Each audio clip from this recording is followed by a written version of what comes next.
여러분 혹시 300이라고 하는 영화를 보신 분이 계십니까? 지중해를 장악함으로 세계 패권을 노리는 초강대국인 페르시아는 그리스의 작은 도시 국가들 가운데 하나이었던 스파르타를 침공하게 됩니다. 페르시아의 왕 크세르크세스는 스파르타의 레오디나스 왕에게 사신을 보내지요. 그리고는 너희 나라의 흙과 물을 가지러 왔노라고 순하게 말하는 듯 했지만, 이 말은 순순히 땅을 내놓고 굴복하라라고 하는 선전포고와도 같은 말이었습니다.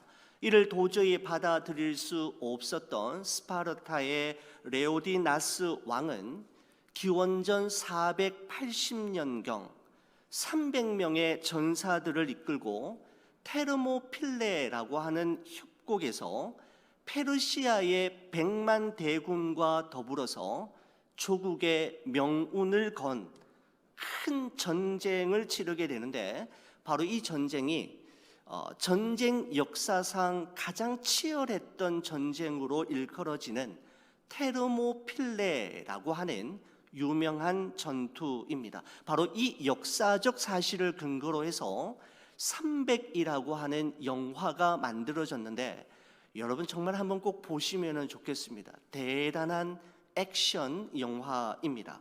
여러분, 저는 그 영화를 보면서 정말 인상적이었던 한 컷이 지금도 생생하게 기억이 나는데, 페르시아의 100만 대군입니다.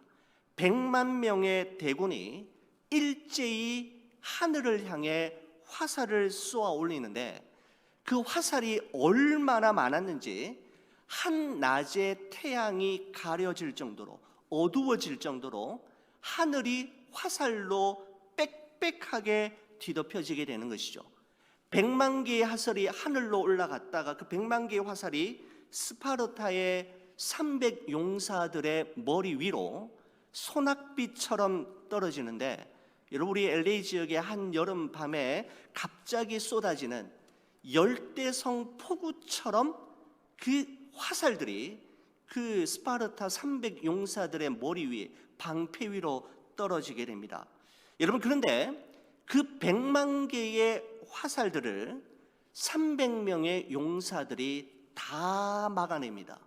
여러분, 대충 계산을 해보니까 방패 한 개 위에 최소한 3,300개의 화살들이 내리박히지만, 그 300명 한 사람 한 사람이 그 3,300개의 화살의 무게를 견뎌내는, 여러분 정말 그 멋진 장면, 액션이 저의 눈에 아직도 생생합니다.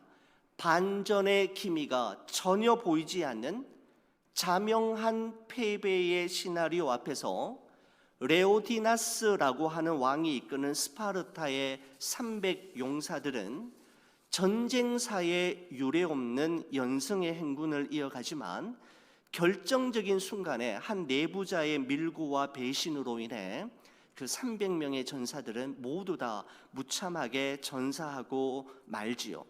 여러분, 지금도 테르모필레라고 하는 협곡에 가게 되면 레오디나스 장군과 300명의 스파르타 용사들을 기리는 비석이 세워져 있는데, 그 비석에는 다음과 같은 비문이 새겨져 있다고 합니다. 지나가는 자여, 가서 스파르타인들에게 전해주시오. 우리는 조국의 명을 받아 여기 왔고 그 명을 수행한 후에 여기에 잠들었노라고. 와, 여러분 정말 멋진 문구이지 않습니까? 조국과 자기 백성, 자기 가족을 지키기 위해 끝까지 싸우다가 장렬하게 전사했던 레오디나스 왕과 300명의 스파르타 용사들, 여러분 정말 멋진 이들이지 않습니까? 여러분, 그런데 오늘 여러분과 함께 나누게 될 사사기 7장에 등장하는 기드온과 300 용사들은 앞서 소개해드렸던 레오디나스 왕과 300 용사들과 비교할 때 숫자적으로는 똑같은 300명이었지만 달라도 한참은 다른 사람들이었습니다. 여러분, 그러나 하나님께서는 이 오합지졸과 같은 300명의 용사들을 사용하셔서 13만 5천의 미디안 연합군을 격파하시고 이스라엘을 미디안의 손에서 건져내시는 하나님의 놀라운 일을 오늘 이 본문이 기록하고 있는 것이죠. 사람은 미약했고 사람 수는 적었지만 그들과 함께 하셨던 하나님의 위대하심으로 이 일이 가능했음을 성경은 우리에게 말씀하고 있습니다. 이런 사사기 6장에서 두 번의 양털 시험을 통해 미디안 연합군과의 전쟁에 참여하기로 확신을 얻은 기드온은 군사를 모집하기 시작했습니다. 그래도 풍전등화의 위기 속에 있는 이스라엘을 구하기 위해 조그마한 힘이라도 보태겠다고 모여들었던 백성들의 수가 3만 2천 명이었습니다. 기드온은 나라를 위해 무엇이라도 한번 해보겠다라고 모여드는 이스라엘 백성들의 모습을 보며 감동했을 것이고, 그래, 한번 해보자, 한번 해보는 거야 라고 하며 굳게 두 주먹을 불끈 쥐었을 것입니다. 여러분, 그런데 바로 그때였습니다. 이런 모습을 하나님도 보고 계셨고 기드온도 보고 있었을 텐데 하나님께서 기드온에게 이렇게 말씀하시는 것이었습니다. 사사기 7장 3절의 말씀입니다. 이제 너는 백성의 귀에 외쳐 이르기를 누구든지 두려워 떠는 자는 길르앗 산을 떠나 돌아가라 하라 하시니 이에 돌아간 백성이 2만 2천 명이요 남은 자가 10,000명이었더라 라고 이야기하고 있습니다. 하나님께서는 두려워 떠는 자는 집으로 돌아가게 하셨습니다. 여러분, 한 사람이라도 더 힘을 합쳐도 모자를 판국에 집으로 돌아가게 하다니요. 이게 말이 되는 이야기입니까? 두려워서 떠는 자는 집으로 돌아가라 라는 말에 기다렸다는 듯이 3만 2천 명의 군사들 가운데 2만 2천 명이 썰물이 빠져나가듯 집으로 돌아가고 10,000명이 남게 되었습니다. 여러분, 이때 미디안 연합군의 규모는 어느 정도 되었을까요? 미디안 연합군은 어느 정도의 군사력을 가지고 있었던 걸까요?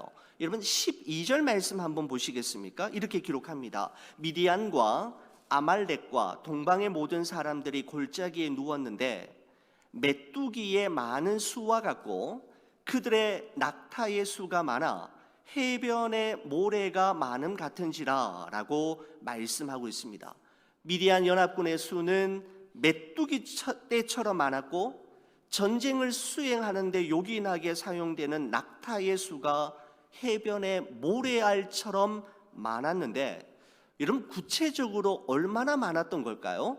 여러분, 사사기 8장 보시겠습니까? 8장 10절에 보면 그날 전쟁에 나왔던 미디안 연합군의 수가 기록되어 있습니다. 이때에 8장 10절입니다. 이때에 세바와 살문나와 갈골에 있는데 동방 사람의 모든 군대 중에 칼든 자 12만 명이 죽었고 그 남은 15,000명 가량은 그들을 따라와서 거기에 있었더라 라고 하는 기록들을 볼 때 그날 함께 했던 미디안 연합군의 수는 칼든 자가 12만 명, 그리고 나머지 15,000명을 합치면 총 13만 5천 명이었음을 볼 수가 있습니다. 그러니까 이스라엘 군 10,000명이 미디안 군 13만 5천 명을, 다시 말하면 한 사람당 13명 이상을 상대해야만 하는 그런 전력 비교가 나타나게 되는 것이죠. 썰물처럼 빠져나가는 모습을 보며 초조하기도 하고 불안해지기도 했던 기드온에게 또다시 하나님께서 말씀하셨습니다. 여러분, 4절 말씀 보시겠습니까? 사사기 7장 4절입니다. 여호와께서 또 기드온에게 이르시되 백성이 아직도 많으니, 여러분, 저는 이 표현이 참 저에게 의미 있게 다가왔습니다. 아직도 많으니, 아니 많다니요. 2만 2천 명이 돌아갔는데 아직도 많다니요. 그들을 인도하여 물가로 내려가라. 거기서 내가 너를 위하여 그들을 시험하리라 라고 하면서, 여러분 그 다음에 내용들이 어떤 내용인가 하면 물을 마시는 모습에 따라서 한 무리를 선택하시는데, 손으로 한 움큼의 물을 떠서 핥아 먹는 자와 물가에 무릎을 꿇고 물을 마시는 자로 나누게 하셨습니다. 여러분 여기서 중요한 것은 어떤 사람이 어떤 모습, 어떤 자세로 물을 마시느냐라고 하는 것은 그리 중요한 것이 아닙니다. 하나님께서 이렇게 하신 목적은 단 하나였습니다. 많은 사람이 아니라 적은 소수의 사람을 뽑기 위한 것이었습니다. 여러분 이렇게 해서 최종적으로 결정된 사람이 어떤 사람들이었습니까? 손에 물을 한 움큼 담아서 입으로 핥아 먹는 300명이 결정이 되었고, 이들을 통해 하나님께서 놀라운 일을 행하시게 되는 것이죠. 7절의 말씀을 보시겠습니다. 여호와께서 기드온에게 이르시되 내가 물을 핥아 먹은 300명으로 너희를 구원하며 미디안을 내 손에 넘겨주리니 남은 백성은 각각 자기의 처소로 돌아갈 것이니라 하시니 라고 말씀하고 있습니다. 여러분 손에 물을 떠서 핥아 먹은 사람, 여러분 이 방법으로 물을 먹은 사람이 다른 방법인 무릎을 꿇고 물을 먹는 사람들보다 더 용감하고 더 좋은 군사라고 하는 증거는 성경에 단 한 군데서도 찾아볼 수가 없습니다. 이것은 물을 마시는 자세와 방식이 중요한 것이 아니라 하나님께서 불과 300명만 남기셨다라는 것이 중요하고, 하나님은 그 소수의 사람들을 통해 놀라운 일을 행하셨다라고 하는 것이 중요한 것이죠. 여러분 그러면 왜 하나님께서는 처음에 모여들었던 3만 2천 명이 아닌 3만 2천 명의 1%도 채 되지 않는 300명의 사람을 통해 하나님의 뜻을 이루시고 그들을 300명을 선택하신 이유가 무엇일까요? 여러분 그 이유가 7장 2절에 기록되어 있습니다. 우리가 앞서 우리 그냥 지나왔지만 7장 2절 말씀 한번 보시겠습니까? 이렇게 기록합니다. 여호와께서 기드온에게 이르시되 너를 따르는 백성이 너무 많은즉 내가 그들의 손에 미디안 사람을 넘겨주지 아니하리니 이는 이스라엘이 나를 거슬러 스스로 자랑하기를 내 손이 나를 구원하였다 할까 함이니라 라고 되어 있습니다. 여러분 이 부분을 세번역 성경에서 확인했더니 이렇게 기록하고 있습니다. 주님께서 기드온에게 말씀하셨다. 내가 거느린 군대의 수가 너무 많다. 이대로는 내가 미디안 사람들을 내가 거느린 군대의 손에 넘겨주지 않겠다. 이스라엘 백성이 나를 제쳐놓고서 제가 힘이 세어서 이긴 줄 알고 스스로 자랑할까 염려된다라고 이렇게 우리가 이해하기 쉽게 풀어서 설명하고 있는 것을 볼 수가 있습니다. 자 보십시오. 기드온은 전쟁에서의 실패와 패배가 우려되었지만 하나님은 이스라엘 백성들의 자랑과 교만이 염려되셨던 것입니다. 관점이 달랐던 것이죠. 기드온은 전쟁에서 지면 어떻게, 전쟁에서 패배하면 어떻게 라고 하는데 초점이 맞춰져 있었지만 하나님은 이스라엘 백성들이 자기의 힘으로 이 일을 이루어내었노라고 자랑하고 교만하면 어떻게 하나라고 생각하셔서 이와 같은 일을 결정하셨다라는 것이죠. 이스라엘이 풍부함 때문에 하나님을 떠났듯이 승리 때문에 하나님을 잊어버릴까 걱정하셨던 것입니다. 그렇습니다. 교만과 망각은 하나님을 잃어버리는 삶으로 가는 지름길이 되는 것이죠.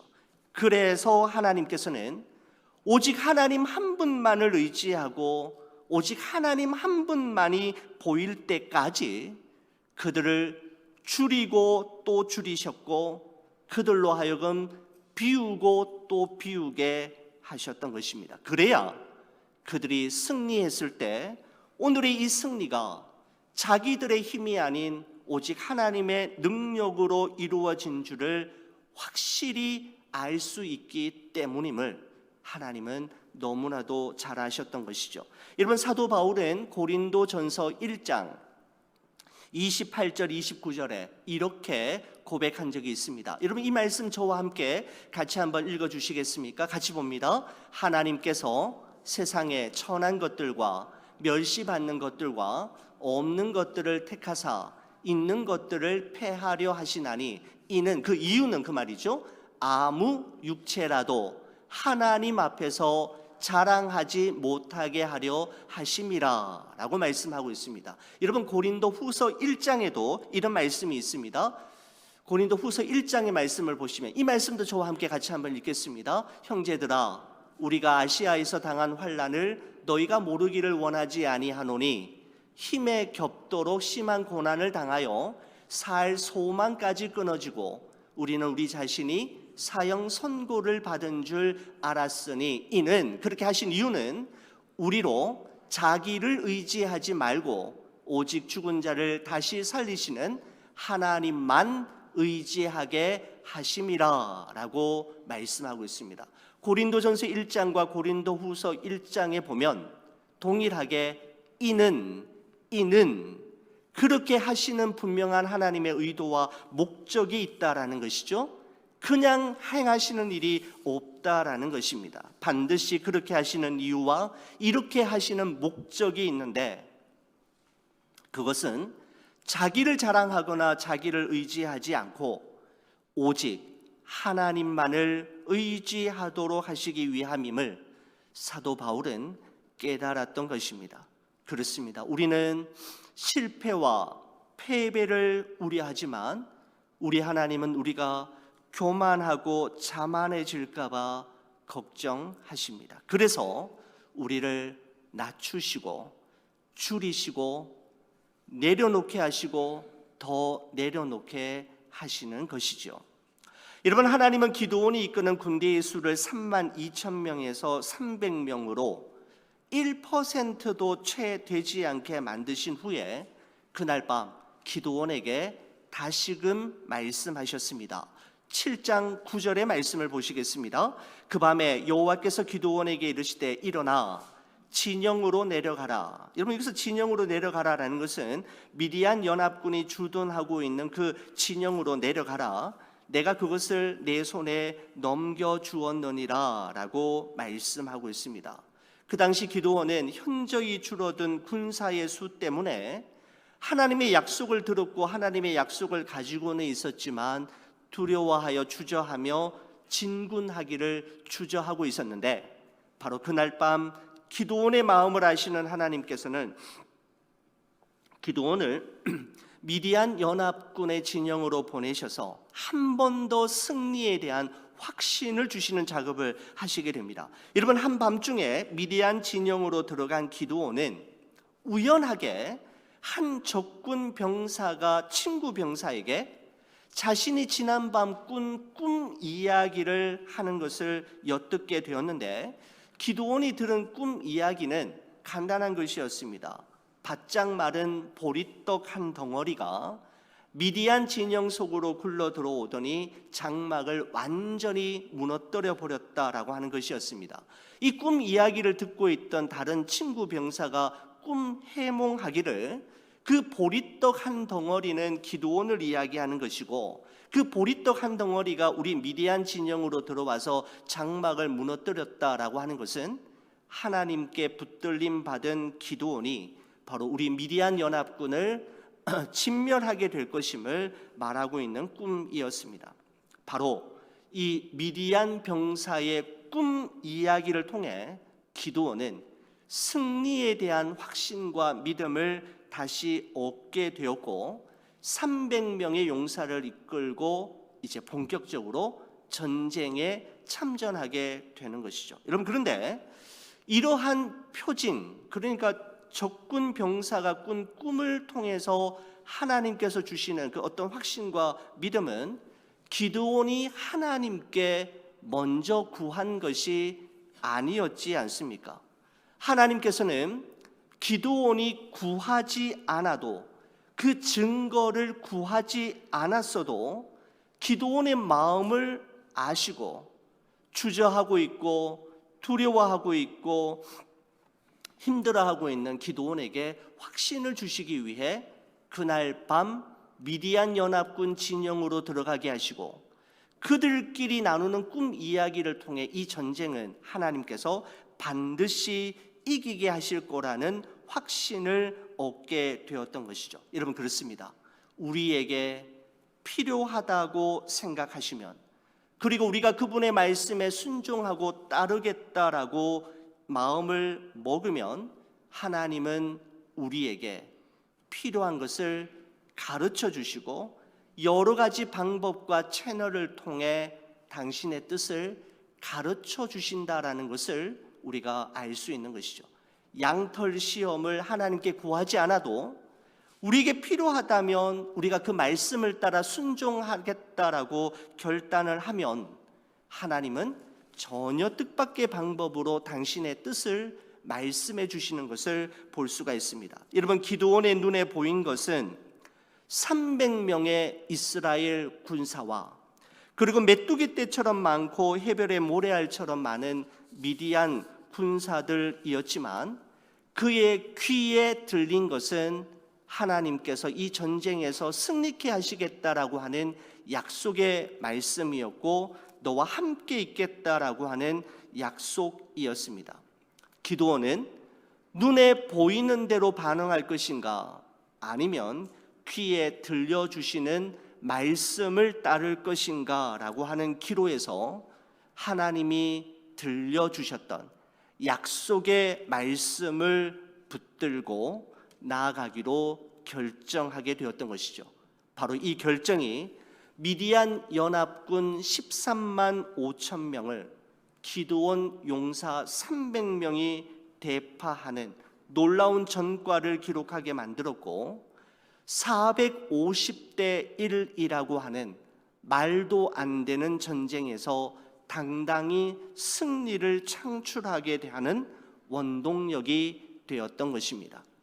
눈에 보이는 대로 반응할 것인가, 아니면 내 귀에 들려주신 약속의 말씀을 붙들 것인가, 그 기로에서 기드온의 선택이 이와 같은 결과를 낳게 만들었던 것이었습니다. 여러분, 그 다음에 기록된 15절부터 25절까지의 말씀은 기드온 용사들이 300용사들이 어떻게 미디안 연합군 13만 5천 명을 대파했는지에 대한 기록인데, 기드온 300용사들에게 주어진 것은 칼과 창 대신에 나팔과 항아리와 횃불이 전부였습니다. 별다른 전략이나 전술도 없었고 특별한 행동도 없었습니다. 다만 신호가 떨어지면 항아리를 일제 있게 뜨리고 한 손에는 횃불을 들고 한 손에는 나팔을 들고 부는 것이었죠. 그리고 여호와와 기드온의 칼이여라고 외치는 것이 전부이었습니다.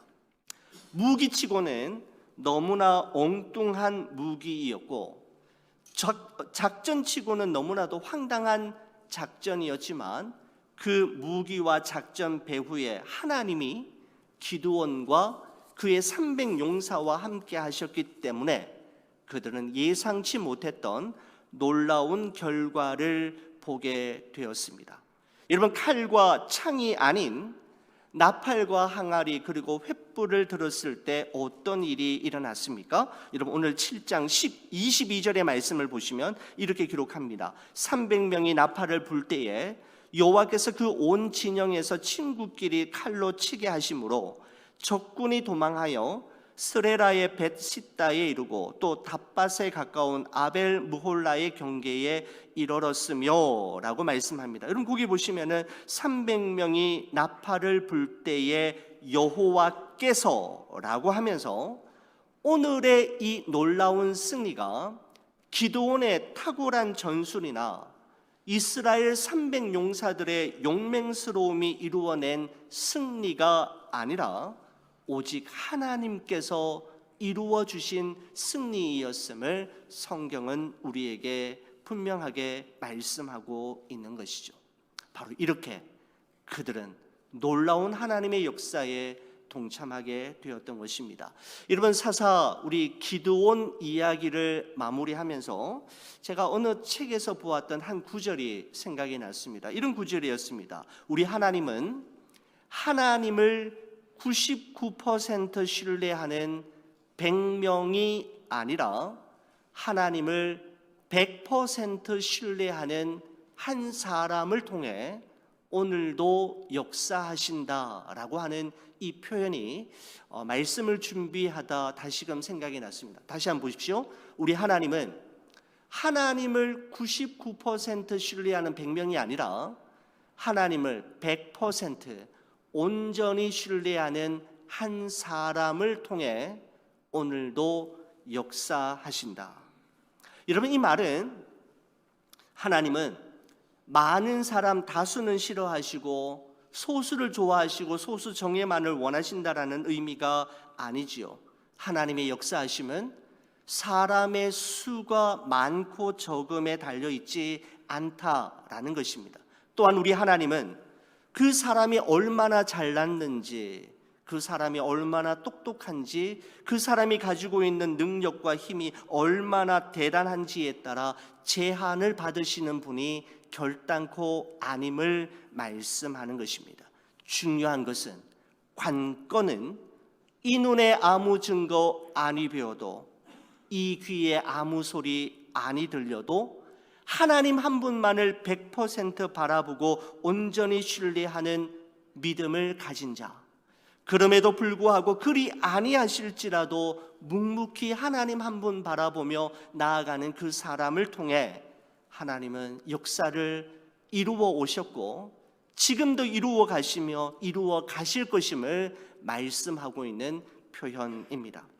여러분, 하나님께서는 기드온과 이스라엘 백성들로 하여금 오직 하나님 한 분만을 의지하고 오직 하나님 한 분만이 보일 때까지 줄이고 줄이심으로, 낮추고 또 낮추심으로, 비우고 완전히 비우게 하심으로, 내려놓게 하시고 더 내려놓게 하심으로 자신들의 힘이 아닌 전적인 하나님의 능력과 도우심으로 승리할 수 있음을 깨닫게 하셨던 것입니다. 사랑하는 우리 교회 여러분, 여러분과 저의 삶을 통하여 오롯이 하나님만이 높임을 받으시고 여러분과 저의 삶을 통하여 오롯이 하나님만이 선명하고 분명하게 드러나는 삶, 바로 그러한 삶을 살아가시는 여러분과 제가 되기를 간절히 축원을 드립니다.